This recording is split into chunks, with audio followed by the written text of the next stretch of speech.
However, I ran out. But you know you're on prep when you're literally just scraping the bowl.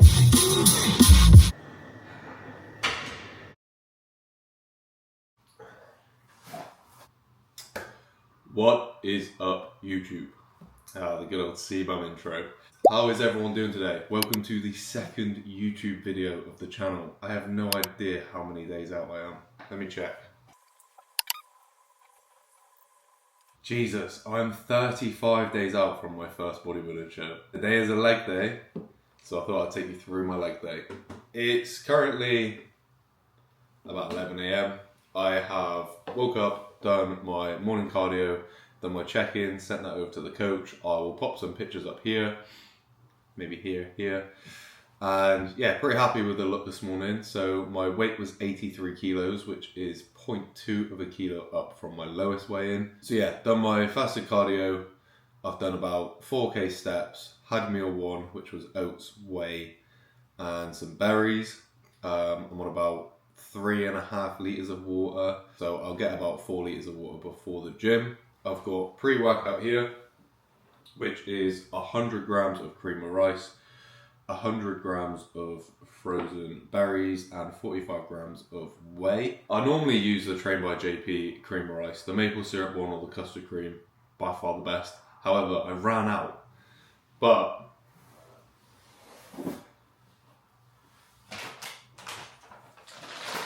River, my partner, showed me you could get just ground rice from the shop. So I've used this today. It's not as nice as the JP one, but it does the job and it is still pretty good. I've got the chocolate explosion perform on top, which is unbelievable. So we'll crack into this and then we will do some more steps and then get to the gym and train legs. I actually had a refeed earlier on in the week, so the refeed should help me train legs quite hard. So it should be a good session. I'm excited for it. Make my pre after this. I'll show you what pre-workout and what intra-workout I'm having. And then we'll get to the gym and I'll take you through the session.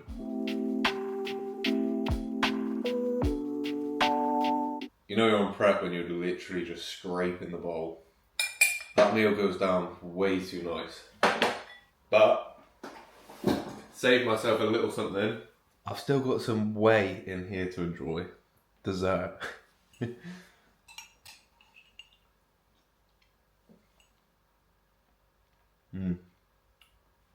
Very good. Right, intra and pre-workout time. So for my intra workout, I have 5 grams of creatine, 2 scoops of EAAs, and a scoop of HydroFlow. And for the pre-workout, because it's legs, there is only one choice we're going with when it comes to legs. MV Pre. I'm yet to find a pre-workout as good as this. I only have it on legs because it is so strong, but it's so good. So I'll have a scoop of that, and I also did 750 milligrams of L-carnitine pre-workout. Let's get to the gym and train legs. What I'll probably do is I'll record all my sets, my working sets, and then I'll do like a little voiceover next to the sets after the session, because I probably won't want to be talking in the gym, to be honest, especially on a leg day. I just like to lock in, put my headphones on, listen to like an AMC mix, and just go for the session. Now we've got to wait for a good drop.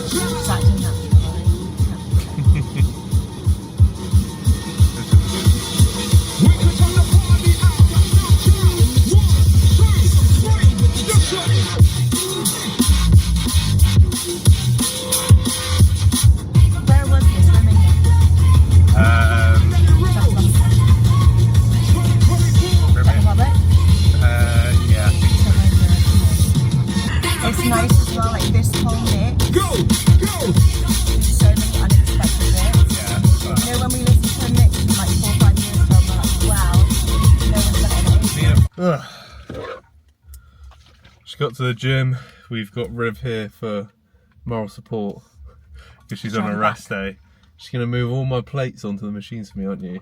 And you're going to scream lightweight baby on those big sets. 10 more reps. 10 more reps. Nah, you're actually being a good bodybuilder and coming to practice your posing, aren't you? Mm-hmm. Which, by the way, her posing has massively improved since the first time you're on stage. It's so much better now. When you start off with dog shit, am I allowed to swear? Yeah. Dog shit posing though, it's... Yeah, but like this is like drastic. Like you went from like Dog shit posing. not being able to pose to like being very good now. Like you're solid. Thank you. That's one thing I would say if anybody is in their first prep or thinking about it or growing for their first prep, don't neglect posing. Like as soon as you realise you're going to step on stage, start, because it's so much harder than you think. And it's also so hard to objectively look at you in the posing and know whether you're hitting things right or not. So I second that, because I think starting early is super important, because I think on prep you don't realise how your energy fades as you get into it. Yeah. So it would have been a lot easier for me to start practicing earlier than it is now. And Rev someone telling you that. Rev has been absolutely on me for my posing, and Yeah. it is one thing I've slacked with. So yeah, definitely should have started earlier when I had more energy, but learning experience, isn't it? Yeah. And I'll know for next time to absolutely hammer it. And I've still got time and I still You do. am practicing. I still practice quite a lot, but just should have been more on it with routine. You say that you're going to be a very good poser. You are already. Just getting it all together, isn't it? Yeah, and the flow and things like that. One other thing as well, if we're giving out advice, practice how long you can hold your poses for.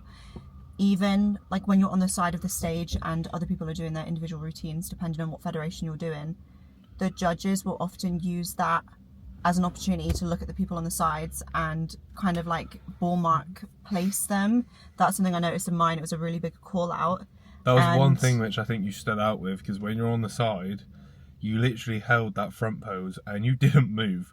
Like that was the one really positive thing you did. You know why my posing stamina was good though? Because I wasn't actually posing properly, so it was easy. Yeah, but like, if I was doing it properly, good. it would have been hard. You look really good, because every other girl kept adjusting, kept breathing out, their waist was going out. You were literally just there like dead still like a statue. And I was like, she hasn't even moved, but like your delt looked really good, your midsection looked tiny, so definitely helped. Thank you. Because you beat a lot of girls with loads more muscle than you. Yeah. And better conditioning as well.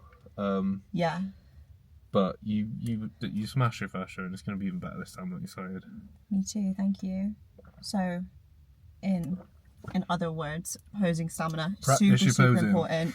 Put a timer on your phone, and the front relaxed that you're going to be, I'm just presuming this is men watching it, the front relaxed that you're going to be holding on the side of the stage, it's not actually relaxed, and there's gonna be a lot of tension involved to make your physique look the best it is when it stood there. So get a timer on your phone and practice.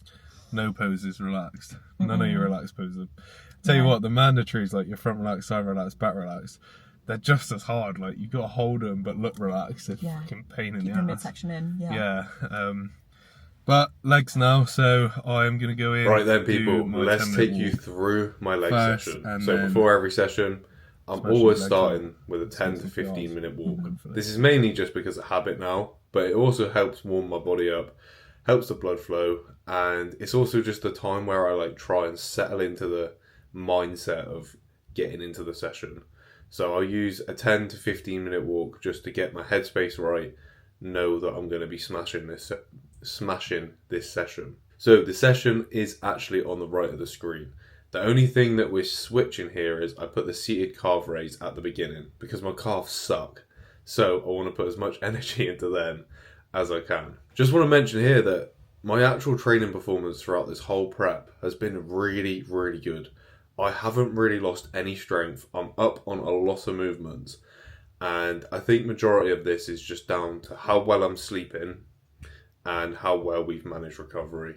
My recovery's been in a really good spot, and I think that's mainly down to my sleep being really good. I just got one of these Ring-On, and I'm getting like sleep efficiency of like 8 to 90 every night. Now I know that they're not super accurate, but it's saying I'm getting like 2 to 2.5 hours of REM sleep. So I think this is like one of the main reasons why I'm recovering well. But now let's get into the first movement, which will be seated calf raises. So I have 3 sets of this. I've just recorded the 1 set. It is a pretty good set. The main thing I'm really focusing on here is just that stretch at the bottom of the calf. Like when I'm down here, yeah, I'm really focusing on that stretch and then just trying to push as much weight onto my front toes as I can. Same weight as last week, no reps changed, so we basically matched this week for each one of the sets, which, to be honest with you, I'm completely happy with. I'm 5 weeks out, matching sets right now is pretty good for me, to be honest. And I did actually progress a bunch of other movements in this session, which I was really happy about. I actually like doing this movement with no shoes on. Feels like I can just get onto them calves a little bit more. I can contract them a little bit more. Just feel the movement a little bit better without the shoes on. It does hurt the toes though, I'm not going to lie. The toes definitely struggle. Need to get like a pad or something to put underneath them. Moving on to adductors now. In the off season, we absolutely smashed these. I think I was doing like 3 or 4 sets every single session of legs. And I got pretty strong on them. So at the minute, I think I am doing nearly the full stack, maybe 1 or 2 off the full stack.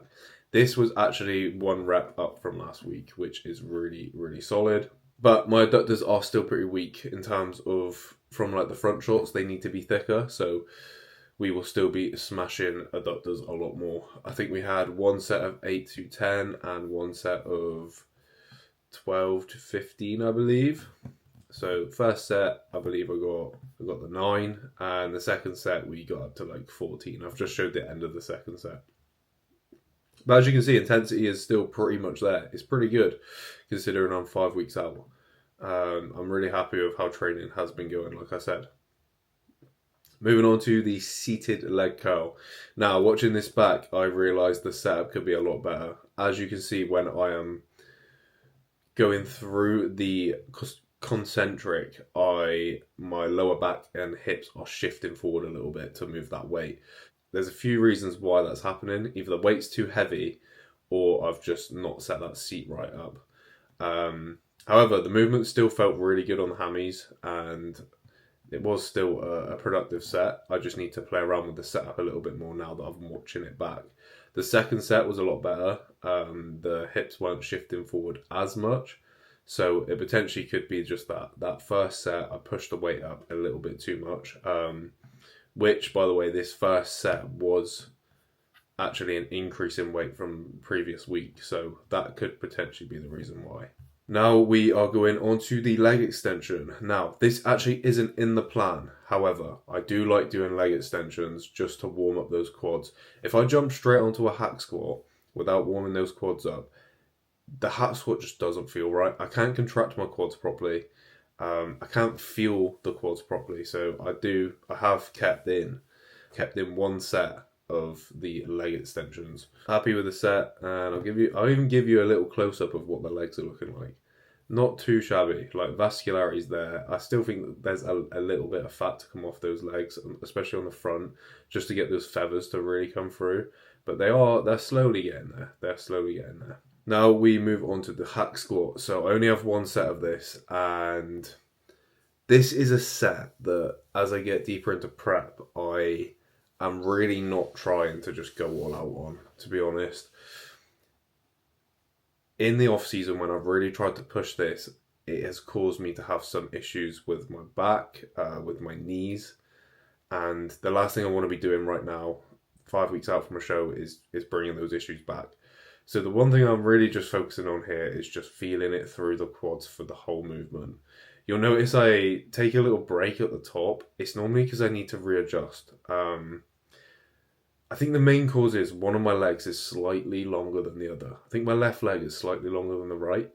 And if I don't do this like little adjustment, which I've figured out, it shifts a lot of that weight onto my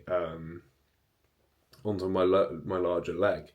Like the hip area, and I think that's where I've ran into back issues in the past, because I'm using a lot of weight, I'm using a lot of load, and then putting stress on an area which should be,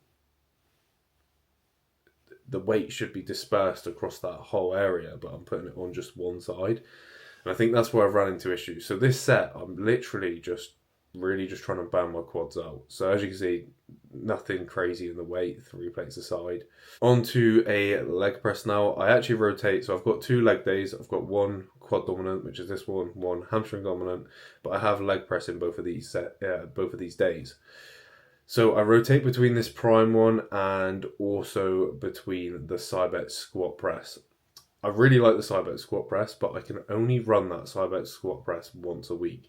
If I start running it more, it just doesn't feel right. The movement just feels off for some reason, and then I end up just not getting along with it. One of the sessions I'm not progressing in it, and it just frustrates me. So during this prep, I've been rotating between this prime one and the Cybex one, and I really enjoy this prime one. It's a really nice machine, and I've not really seen it in many gyms before, to be honest. And to finish the session, we have some glutes, because we need those shredded glutes for stage. My glutes are actually pretty good. Like, they're lean. There's more to come off. There's always more to come off, but they are getting there. So doing glutes does help. I think I've set this machine up again wrong, to be honest. I usually use it's like a Smith machine, booty builder thing. But the gym was closing in about 15 minutes and there was someone on it. So I just had to go onto this booty builder machine, which I don't really always use, but it still felt good on the glutes. I just probably need to play around with the setup a little bit better. And that will be the session done. So I think I'll go and do some posing now, and I will catch you after you see my post-workout shots and see if they're alright.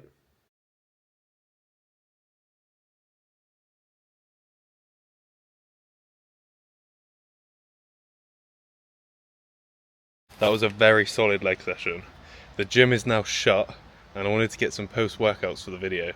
So I'm outside. I'm going to take some post-workout shots outside for you in the natural lighting.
Not gonna lie, those post-workout shots are probably shit. I have no energy to pose. That was brutal. So I'll have a look, see what they're like when I get home. If they're alright, I'll put them in. If not, probably not. Absolutely done. Session has took it out of me. But get home, eat post-workout. I need some carbs, man. I am starving. Good morning, people. It's another day now. As you can see, I got a haircut. But after this leg session, I was just completely whacked. I come home and I was just ruined. So I didn't do any more recording. I've just finished editing up this video, so I thought I'd do a little outro. Yeah, if you've managed to watch this far in the video, again, thank you so much. I really appreciate it. If you've enjoyed it, leave a comment, leave a like, give me a subscribe. I would massively appreciate it. And I will see you in the next video, which will be a good one. I'm traveling up to see my coach, so we'll do a little travel vlog and show you how we get ready to travel as a bodybuilder, because it's a pain. You have to bring so much. But I'll catch you in the next video. Thanks guys, in a bit.